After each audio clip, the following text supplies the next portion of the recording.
Pemerintahan Jokowi terpapar neokomunisme. Ini sejumlah faktanya dilansir dari demogresi.id. Ini menurut Maijen TNI Purnawirawan Dedi S. Budiman, Ketua Umum Ketua TNI, Aliansi Pejuang dan Purnawirawan TNI. Bismillahirrahmanirrahim. Assalamualaikum warahmatullahi wabarakatuh.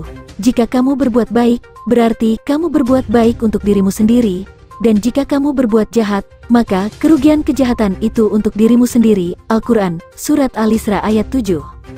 Banyak fakta menunjukkan pemerintahan Jokowi sedang terpapar neokomunisme, antara lain bekerja sama dengan negara yang berideologi komunisme, Marxisme dan Leninisme, bertentangan dengan TEP MPRS nomor 25 tahun 1966 dan Undang-Undang No. 27/1999. Pancasila sedang berusaha diperas menjadi Trisila dan Ekasila, adalah makar konstitusional. Umat Islam sedang diadu domba, dipecah belah, dikriminalisasi, dipersekusi dan bahkan dibunuh, upaya genosida. Umat Islam difitnah intoleran, radikal, ekstrim dan teroris, Islamofobia, rakyat dimiskinkan akibat hutang kepada negara berfaham komunisme, dibayar dengan menaikkan pajak, sembako, asuransi, BBM, listrik, gas, del. Hutang dari negara berfaham komunisme, menjadikan NKRI tersandra dan tidak berdaulat. Narkoba deras bertenton mengalir dari negara berfaham komunisme, rakyat yang terpapar narkoba menjadi linglung, rakyat menjadi tak berkarakter baik, menjadi pencuri, koruptor. Cawe-cawe dalam pencalonan Presiden TEN 2024, melanggar konstitusi, diduga bermotif untuk menyelamatkan diri dan keluarganya dari tuduhan KKN.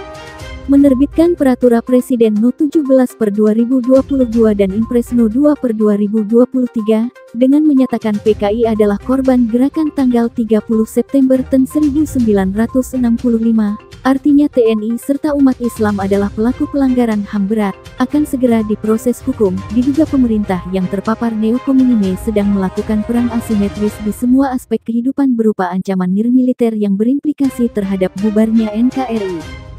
Dari fakta-fakta yang berkembang, pemerintah yang terpapar neokomunisme sedang merancang pemilu tahun 2024 berjalan curang tidak jurdil.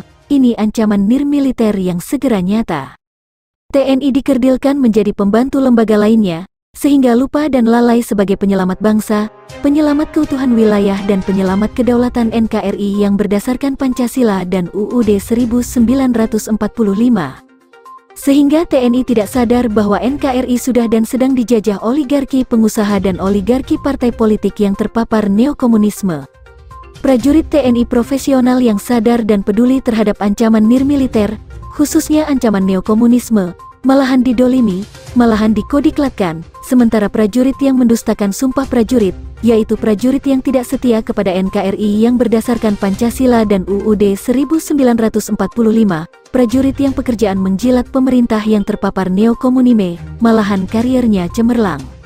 Maklum wolak-walik zaman, maklum zaman edan, maklum zaman sedang dijajah neokomunisme. Pak Jokowi, ingat, ingat, ingat, Al-Quran Surat 17 ayat 7. Jika kamu berbuat baik, berarti kamu berbuat baik untuk dirimu sendiri. Dan jika kamu berbuat jahat, maka kerugian kejahatan itu untuk dirimu sendiri. Pak Jokowi, hidup itu adalah pilihan, terserah Pak Jokowi, berkenan pilih yang mana. Pak Jokowi dan keluarga mau pulang ke Solo dengan aman, tenteram dan damai, atau Pak Jokowi dan keluarga mau pulang ke Hotel Prodeo, cepat atau lambat sebagai manusia akan pulang ke Sukabumi, bisa juga dipercepat pulang ke Sukabumi karena stres berat. Semoga Allah SWT membuka pintu hati Pak Jokowi untuk berbuat baik kepada bangsa Indonesia, khususnya kepada umat Islam dan TNI. Amin ya Rabbal Alamin. Jabar, Jumat tanggal 21 Juli tahun 2023.